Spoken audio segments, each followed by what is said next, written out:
I'm seeing a trend here, low key, and it's Mm-hmm. basically like former athletes, like kids, Right, right, are the ones that are making like Shador Sanders, Deion Sanders, right. LeBron Correct, James, correct. Bronny James. Um, you also have Arch Manning, which is Peyton Manning and Eli Manning's nephew. Right, Yes, right. he's making money there as well. So it's interesting, man. It's definitely crazy to I me, mean, and the it may. numbers that these guys are making is nuts, man. Right, right. And I mean, it kind of makes sense that, like, let's say a family member of a notable athlete or former athlete is getting those type of deals.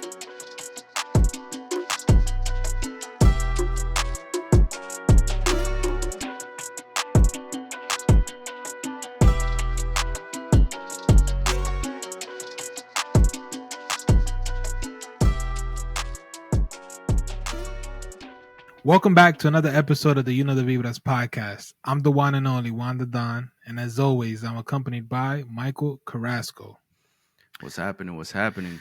So there has been a lot of controversy right now, I would say, with the older generations of who follow Right. college sports. There Mm-hmm. has been a group of these old college sports fanatics, if that's how you want to call them, who are saying that the NIL, which is the name, image, likeness, um, is making college football or college sports worse. Mm. um, Before we get into that, I do want to mention, for those who don't understand what the NIL or the name, image, likeness is, it's basically a form of where basically college athletes can now make money off of their image, and by doing commercials, signing deals with certain sponsors, and also do things out in public where they can make money for their image, or if they have to post anything on the Right. social media, they make money. It was effective of July 1st, 2021. Because so basically, if you guys don't have any familiarity with this, college athletes never made money legally. um Right. because the NCAA made it was illegal, for college athletes to make any money based off their image. Hence why a lot of college sports games didn't have the college athletes' names, or their Right. face, or anything Mm-hmm. like that. Also, why you couldn't see any college athletes in commercials, or signing shoe deals and stuff like that, just because the NCAA had this rule where college athletes couldn't make money. Um, Correct. but like we said, Correct. now with this, and it's been around now for what, close to 3 years now, the Close to three NIL. years now. Yeah. And I'm gonna ask you, man. I mean, do you think it has genuinely ruined college sports? I mean, uh, thinking about it, in some ways, I would say yes, but I feel like it motivates the player more in some sense. That's controversial, because I would say it motivates them, but does it motivate them? It doesn't really motivate them to get to the NFL or get to the Right, NBA or get to the next level they're trying to get to. It motivates them in college to get money. Also, it get in a way it benefits some colleges, I guess. Because right, the right, well, and it benefits the athlete, because they actually graduate, because they want to extend that college time, because they want to make money, as much money as they can. that is true. Yeah, I mean that's an interesting way to put in it. What I really mean by motivating is because now, like you explained it, players, college athletes are now able to actually monetize their following, monetizing the things that they're doing because they can now go out there and, let's say, get a sponsor or sign a shoe deal or work with different brands and get paid. So in some sense, I think it will motivate them to actually, like, okay, I can go and get a bag. So let me perfect my craft. Let me get to the level that I need to be at. That way I can actually get to the bag without. But then again, like you said, it's the whole thing where, okay, does it Yeah. now motivate them, to go to the NFL or Well, to the league? yeah. I'm gonna go against you on this one, because I think I think the problem is it creates a lot of selfish players. Could, Because they're in yeah, it, because they know if they don't produce, they're not going to get any money. So they right. kind That's of, true. you know what I'm saying? So they kind of want all the attention, and they want, the ball as much as possible, because, without that, they're not going to make as much money. And, there's been a lot of, stuff going on with, guys, some of the top NIL people there with their earnings, players, sorry, college athletes, basically like Shador Sanders, Caleb Right, right. Williams, which are the two right now at partially at the top, in football at least they're at the top in football. Mm-hmm. And there's been controversy surrounding both of those guys. There's been a lot of speculation around Caleb Williams, saying that he's very selfish, and they also have been saying that he's doing too much. He may ruin his career. Explain to people what's going on with Caleb Williams and why I mean, people are saying these things about him. yeah. One other thing is, I forgot which theme, but he essentially to be able to get drafted, he wants part ownership. Right. Uh, and I feel like as an incoming quote unquote freshman to the league, you can't a ask for too rookie, a rookie, much. yeah, A a rookie. rookie, yeah, coming as a rookie, I don't think you haven't built up enough resume to ask for part ownership. Right. Like, yes, maybe Heisman Award, and you maybe won a couple things in college, but would that translate to you being in the NFL? Right. And you have seen these, this has been a problem. Not exactly the part ownership thing, but we have Right. seen in the past, where rookies coming into the league have had holdouts, with their contracts. How or why will we give you this part ownership if we don't know you're going to produce, and if we don't know if you're going to be here for a long time? You know what I mean? Exactly. Exactly. Now, like, let's say if he goes first, let's say he goes 3 years in the league, and he's actually producing, winning championships, and actually making his team better. Now I feel like now you can kind of bring those conversation up about possibly doing partial ownership. But Right. as an incoming rookie, like you said, like the team doesn't know if you're going to be producing at the same rate that you're producing right now, and you don't know we don't know how long you're going to be producing at that level Yeah. either. Yeah. I'd say I'm against that, unless, Hmm. I mean, unless it somehow minimizes his contract in a way, Right. and like, for instance, like, say, for he doesn't get a massive contract, but he gets a good deal, but he also gets part ownership, or whatever, the equity, whatever it is. Right. But Right. also I feel like he'd have to be in my opinion, I'd rather him be on the team for his whole career, because it's pretty odd you playing for another One team and team, but having part owning ownership it. for another team, and saying the other Right. team is struggling that you own, and you're not really making money from it. And it's like, it's very weird. I'd rather you be there Exactly. and helping them make money and helping yourself make money. That Um, that's a very interesting point because I don't think it got brought up. But like, mhm. if he was to get part ownership of whatever team decides to draft him, uh, will he would it be a speculation on the contract that he has to play his whole career in that team? Right, right, exactly. I feel like that'd make more sense. But I mean, 100%. Yeah. going back to this, the whole NIL thing. This is, basically Caleb Williams, his, his behavior, if you want to say it, is part of the reason why people are saying that the NIL could be ruining college sports. Um, and there's a lot of controversy behind this, because they're saying that a lot of teams could have certain influence behind certain Mm-hmm. NIL deals.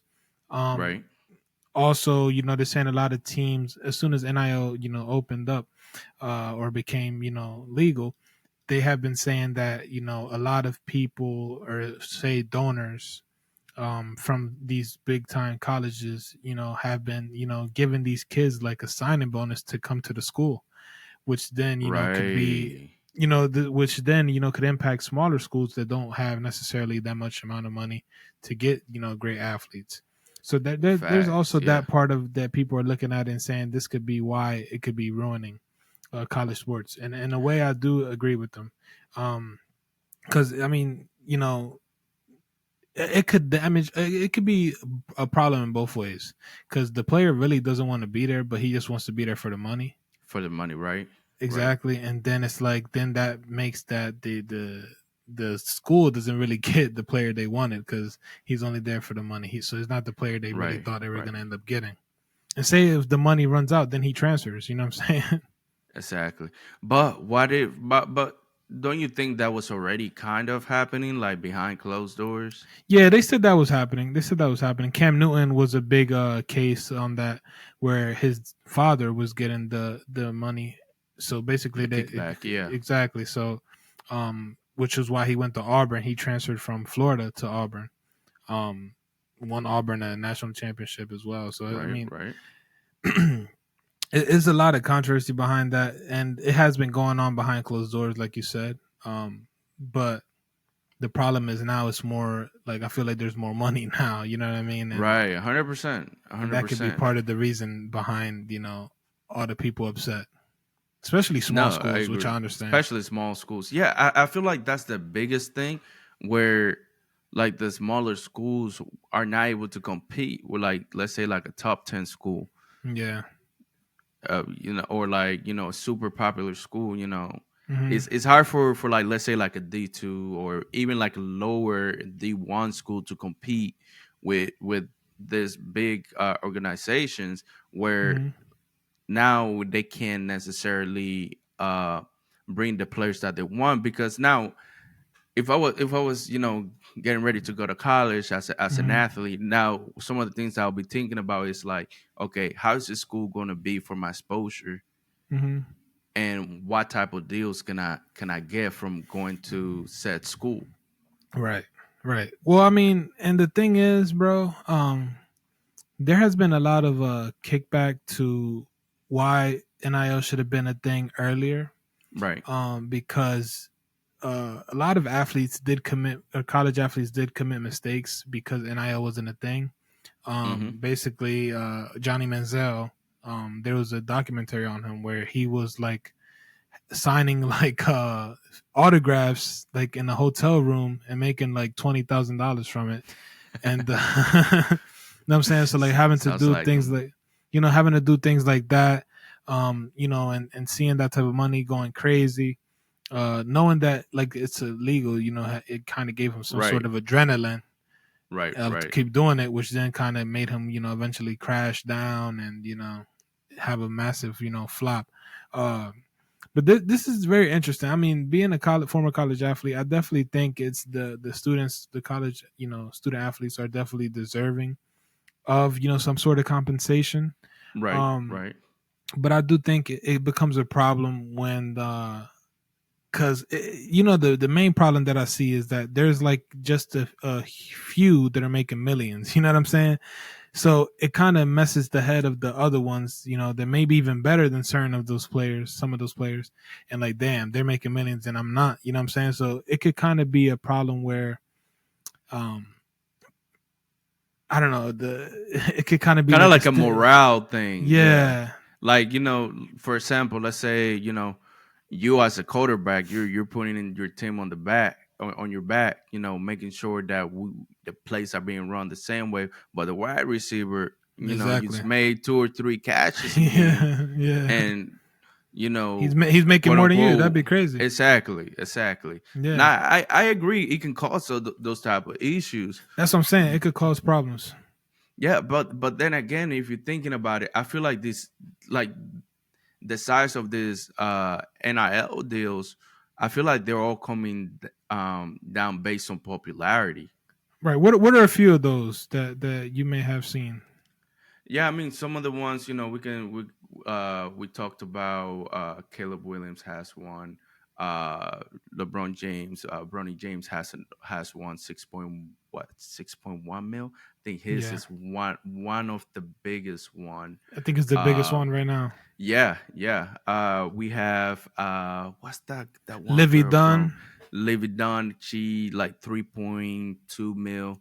right? Um, Arch and Manning, 2.8. correct, I mean, correct. so what? I mean, I'm seeing a trend here, low key, and it's Mm-hmm. basically like former athletes, like kids, Right, right, are the ones that are making like Shador Sanders, Deion Sanders, right. LeBron Correct, James, correct. Bronny James. You also have Arch Manning, which is Peyton Manning and Eli Manning's nephew. Right, Yes, right. he's making money there as well. So it's interesting, man. It's definitely crazy to I me, mean, and the it may. numbers that these guys are making is nuts, man. Right, right. And I mean, it kind of makes sense that, like, let's say a family member of a notable athlete or former athlete is getting those type of deals because, okay, you're such Hmm. and such son, you already have popularity. We don't really need to do anything. Right, And they already usually already have a massive following. So it kind of makes sense for them to get more right, a bigger piece of the cake than let's say right.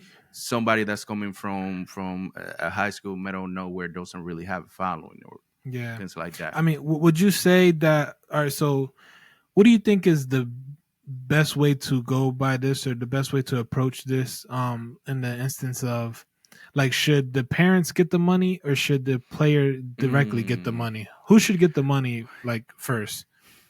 I mean, if you sign in like any type of contract or anything like that, you got to be at least 18, so that quote unquote makes you an adult.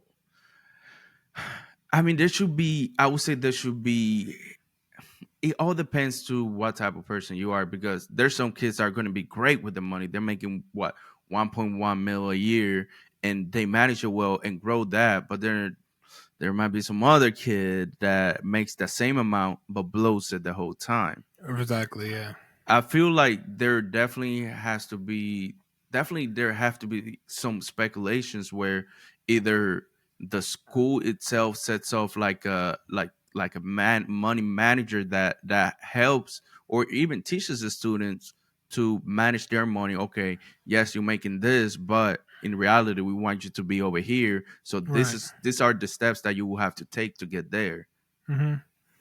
I mean, if you look at it in a way, it might be a good thing that they get a taste of millions before That the is pros, true. because they know the importance of it and how to manage it. Right, Because you see a right, lot of right. guys when they first get into the league and first get those millions, they you They go know crazy. they go crazy, and then a lot of them end up going broke. You've seen a lot of these Exactly. guys that have gone broke Hmm. after the rookie years, or whatever, their first contract, you know what I mean, because they don't really value it. So I definitely think the NIL could be a good thing, especially if they have like some sort of financial advisor or someone coaching them with Right, the right, money.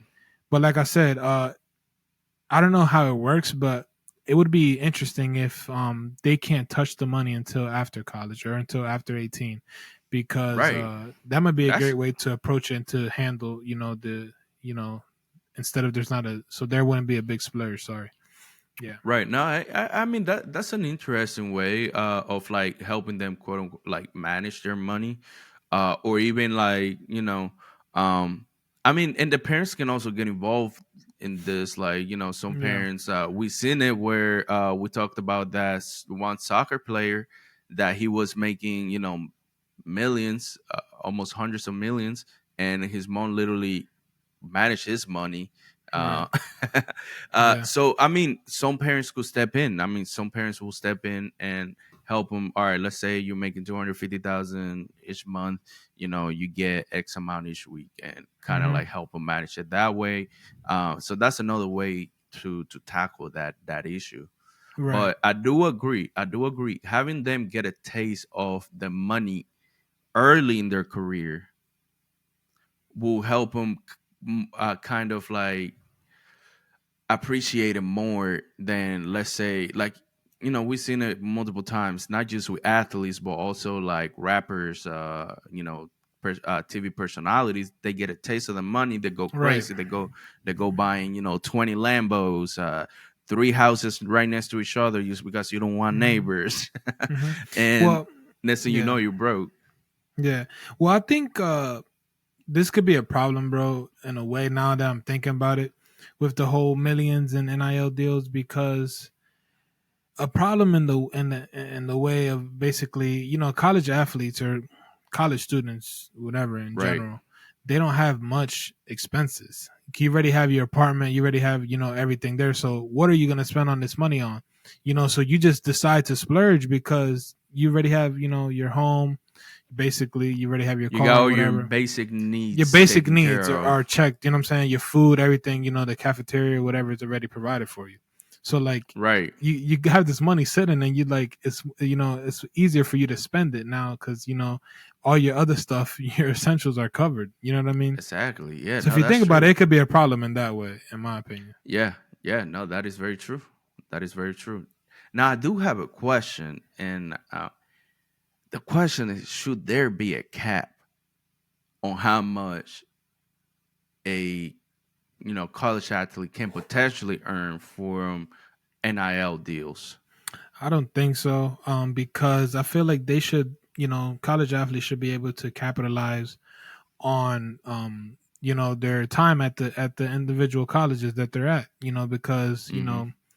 your next snap, your next pitch, your next shot, whatever is not promised. You know what I'm saying? So being able to capitalize, and make money off of this and potentially, secure your future, and your family's future immediately, Right. you know what I'm saying, while being in college is something I think is good. Um because say for Right. instance Right. you get hurt and you don't have a chance at the majors or the NFL or the NBA, whatever your next steps are. Um, say them things were cut short due to injury, then you're screwed and you don't have Right. any money. So now with the NIL, a lot of these kids, although the NFL, may not be a thing or the next level may not be a thing, they had the luxury of making some sort of money to be able to live comfortably and pursue their career with a nice head start with money in the real, you know what I'm saying, in the real Right. world. Yeah. Yeah. No, I agree. I agree. I agree. And this is another point that I wanted to bring up. It's like in some sort of way, NIL may help athletes actually, want to stay the whole 4 years, get their Right, education, that's what I and said. Yeah, potentially, basically, yeah. let's Hmm. say if, like you say, if NFL is not like the next step, at least you build your career and earn money. Um, and because we saw a lot of athletes, go 1 year, ball out, and out of nowhere they're in the league, and it's mainly, I feel like, if they didn't have the need for having the money, they would stay longer, because now with the NIL deals, they can actually earn while they're going to school Right. and balling out. Right, and it's which why Caleb Williams, had said, he had basically, I think is a threat, to the NFL or Hmm. to whatever team is, the number one, pick. He basically was saying that I'd rather stay in college, another year than go to a bad team, because I'm making just as much as I'd make in the NFL, which kind Right. of rattled a lot of people because they're like, how much is he really making then? Because, first pick, in the NFL probably is making 35 million, 40 million guaranteed. So it makes you question how much he truly is making. You know what I mean? If he's at that level where he's convinced enough to stay, and Right. not go Right. to the Right. NFL. No, I agree.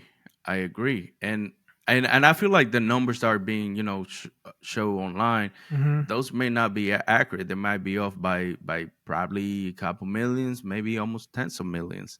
Right. But it is crazy to think that he says, I'm making right now. Hey, I'm good. I don't mind staying another year. Yeah. I'm making just as much as the next rookie. Yeah. Oh, Well, and that could be, I don't know, bro. I don't know if that could be a problem for right. the majors or the next level, because I feel like they'd have to up their money now because a lot of these players coming Facts. in as rookies can be stingy with their contracts, like you said, and have Facts. holdouts. They're like, I already made that in college. You got to give me way more. You You know got, what I yeah, mean? you got double this, but come on, what you Yeah. talking So about? so that could be a problem, man. That could be a real Yeah, problem. Now, And this is mhm. another thing that I was also I thought that just came. Now, wouldn't this NIL deals? Let's say somebody that knows, okay, I'm really not cut out for to go to the next step. Would that quote unquote encourage people to actually stay longer in school just so they can get a little kickback from the NIL deals? Yeah, well, that's why they should put a cap on your playing years, I'd say. Right, right. Because I feel Yeah. like a lot of people that say, okay, I didn't make the draft this year. Let me stay another year, still make Yeah, but money. then again, if you think about it,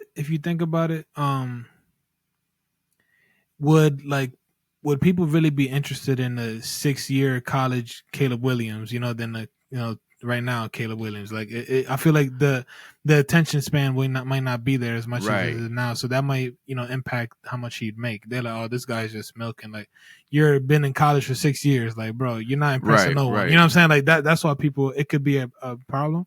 So maybe they should cap the playing years because I seen this guy. I seen the story where this guy has been in college for like 7 or 8 years. Basically because he got a lot of red shirts due to injury, and also right. the COVID year was a free year, a free additional year for Mm-hmm. some as well. And it's just like damn, like you're like 20, 26, 27 in college, like goddamn. Right, But the right, good thing is when players or student athletes do stay in college, past the 4 years, the schools do permit them to further their education and get their master's and doctorate while still playing. So right, right. that's a good thing Which as is well. which is which is not a bad thing, right? Right, right. No, I agree with that. So I mean, my last thing I do want to talk about really quick is since we kind of went over, the mindset of these college athletes, I feel like that could transition over, like we said, to the pros.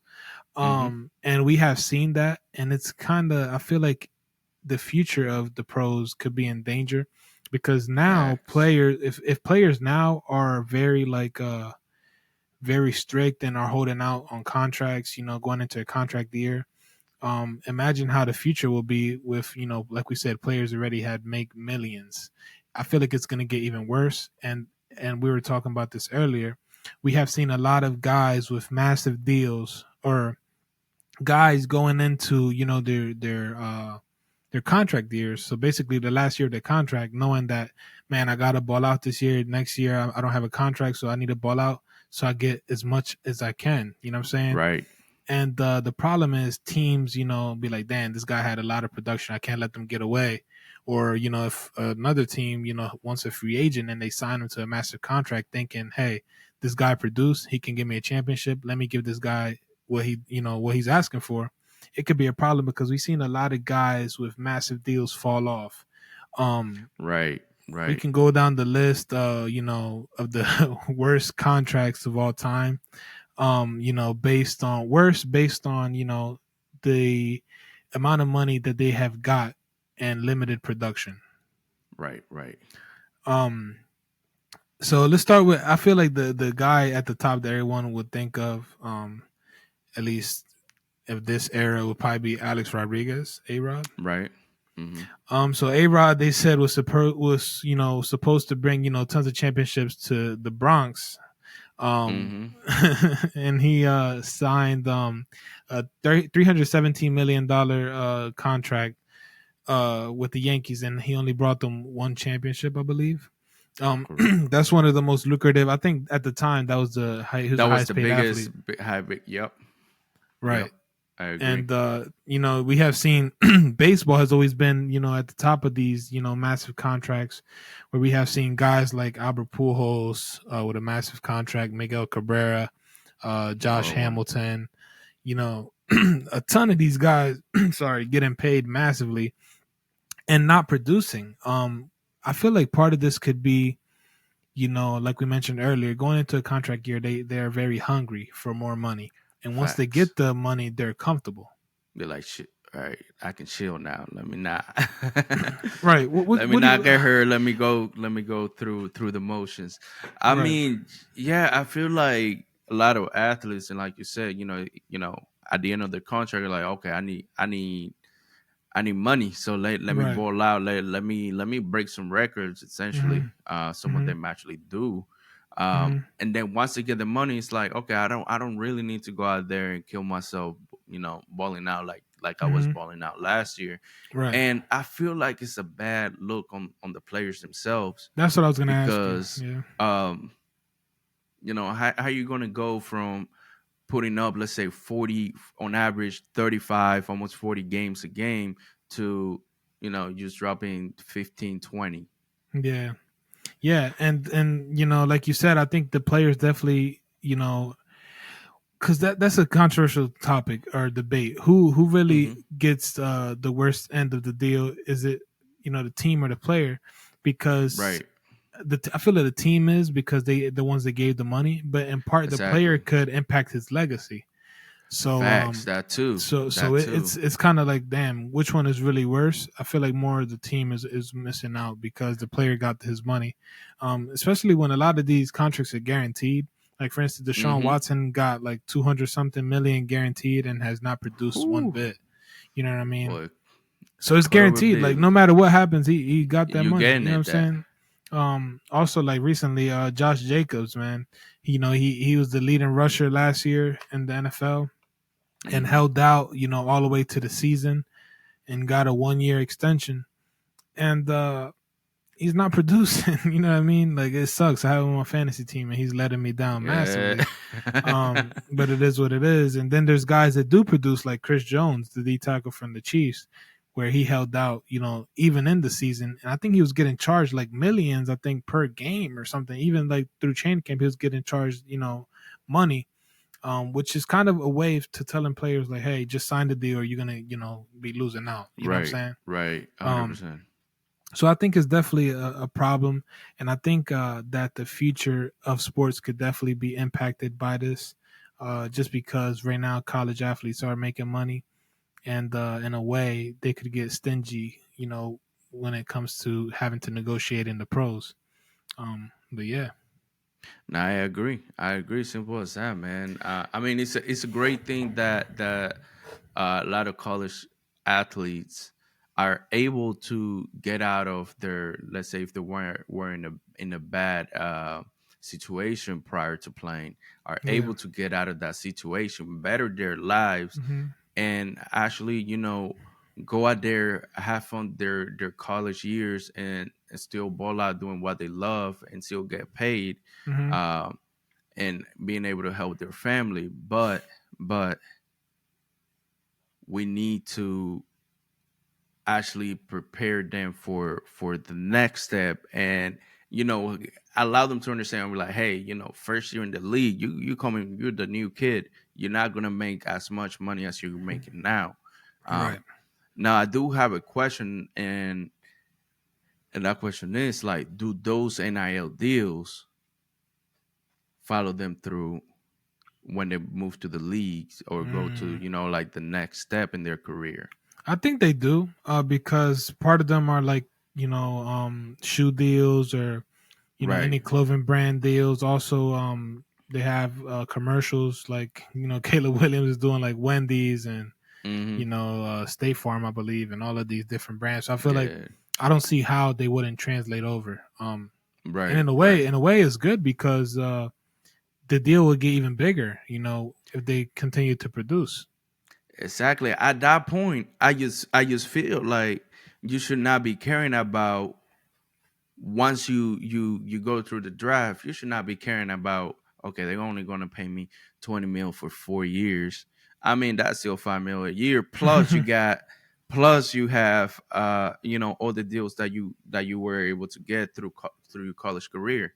Right. And if we're being honest, athletes don't really make their money from their contracts. They make it from the external sources, from the shoe deals. Like, for example, LeBron with Nike, he Hmm. makes most of his money through Nike.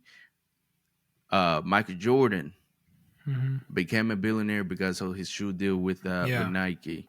Facts. And we Well, can go on and go on I down the think it all list. depends. I think it all depends. Definitely how you structured your contracts, because Exactly. I don't know if you remember, but there was this guy Oh from the yeah. from the Mets, Bobby Bonilla. Mm-hmm. This was the craziest finesse of all time.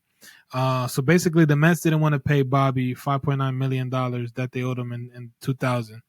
So they asked Mm-hmm. him if he'd rather take deferred payments from 2001 to Right. 2035 with an 8% interest rate on the Interest. money. And of course, Bobby said yes. And so now Because you'll get more.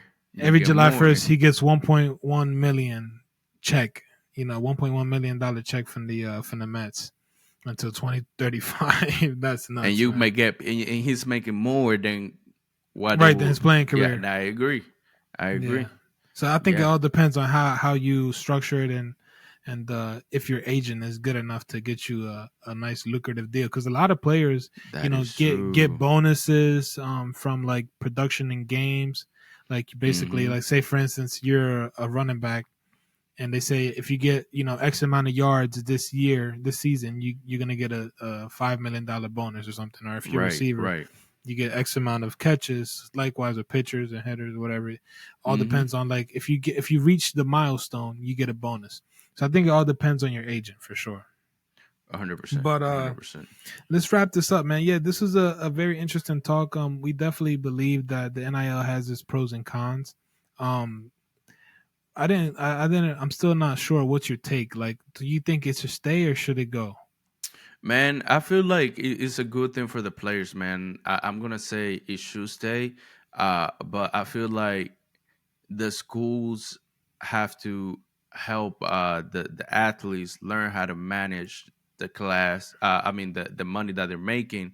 Like Right. for example, they can make like having to take like a personal finance course Hmm. mandatory for athletes. That way Yeah, they I can agree. learn how to manage their money and actually not go broke if Right. they don't make it to the next step. Right. No, I agree. I definitely think there should be. It should definitely stay, but they could make it better. And I think Right, it'd be right. better for them, like you said, to give them certain courses on money management. Also, if there's some way where you could limit how much the players are getting while in college, like for instance, not limiting the millions they get, but limiting how the amount of like the max of the check. You know what I'm saying? Right, So right. that way they stay humble. You know what I mean? Hmm. And stay Stay hungry. hungry. Yeah, Yeah. So 100%. I feel like you should limit how much of the money they get. You know, in that way. I mean, they probably do that. I'm not sure. I'm not really sure how it's working.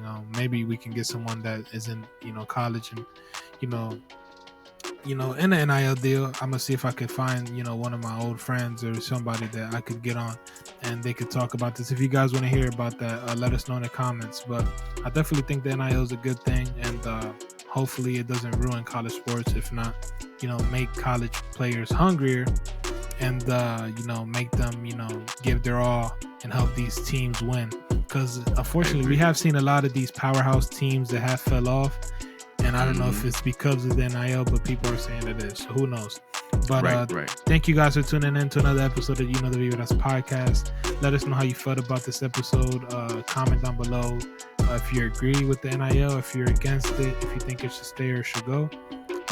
Also, let us know if you think this impacts the pros in any way or form. But thank you guys for another week of tuning in to the Vibras. Make sure you hit that like button. Like we said, comment something.